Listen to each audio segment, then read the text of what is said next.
अस्सलाम वालेकुम प्यारे बच्चों, कैसे हैं आप सब। आज हम पढ़ेंगे एक कहानी समझदार बच्चे की। और चलें स्टार्ट करते हैं। छुट्टी की घंटी बजी। हामिद ने अपना बस्ता उठाया और स्कूल गेट की तरफ बढ़ा। गेट पर खासी भीड़ थी।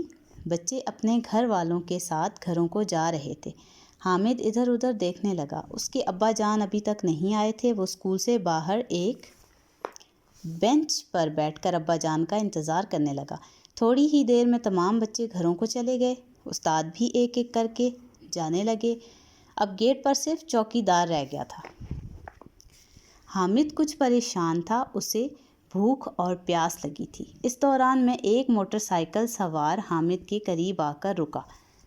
अजनबी को देखकर हामिद को खौफ महसूस होने लगा। इस आदमी ने हामिद से पूछा कि वो यहाँ क्यों बैठा है। हामिद ने बताया कि उसे घर जाना है और वो अपने अब्बा जान का इंतज़ार कर रहा है। ये सुनकर उस आदमी ने कहा, बेटा आओ, मैं तुम्हें घर तक छोड़ दे आता हूँ।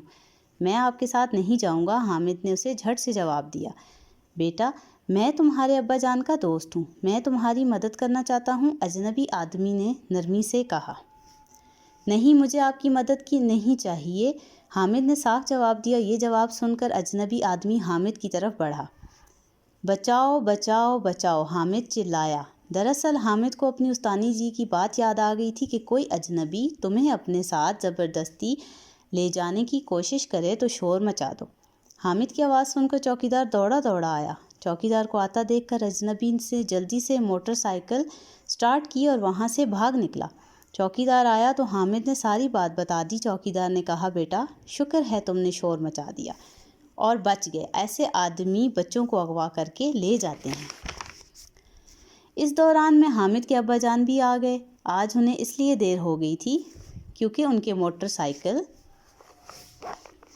में रास्ते में ख़राब हो गई थी। चौकीदार ने हामिद के अब्बा जान को सारा वाक़या कह सुनाया। हामिद के अब्बा जान ये सुनकर परेशान हो गए। उन्होंने चौकीदार का शुक्रिया अदा किया जिसने बर वक्त पहुँचकर हामिद को अगवा होने से बचा लिया था। उन्होंने हामिद को इसकी समझदारी पर शाबाश दी। घर पहुंचकर अब्बा जान ने हामिद से कहा, बेटा आज तुमने बहुत समझ से काम लिया, मज़ीद एहतियात की ज़रूरत है। जब तक घर का कोई फ़र्द तुम्हें लेने ना पहुंच जाए स्कूल के अहाते से बाहर ना निकलो। अगर घर से तुम्हें कोई लेने ना आए तो स्कूल के चौकीदार या अपने उस्ताद साहब को बताओ। किसी अजनबी से कुछ लेकर ना खाओ, ना किसी से पैसे लो। कोई तुम्हारे जिस्म और चेहरे को गलत अंदाज में छुए तो उसे सख्ती से मना कर दो। हामिद ने वादा किया कि वो अब्बा जान की इन बातों पर अमल करेगा। तो प्यारे बच्चों, आपने इससे क्या सीखा कहानी से। कोई अजनबी आदमी आपको अपने साथ चलने का कहेगा तो आप क्या करेंगे, और कोई आपके जिस्म और चेहरे को गलत अंदाज में छुएगा तो आप क्या करेंगे। तो आपने इसका जवाब लाजमी कमेंट सेक्शन में बताना है। तो प्यारे बच्चों, यकीनन आपको ये पसंद आया होगा सबक। वीडियो पसंद आए तो लाइक करें, शेयर करें, मेरे चैनल को भी सब्सक्राइब कर दें। बहुत शुक्रिया आपका। अल्लाह हाफिज़।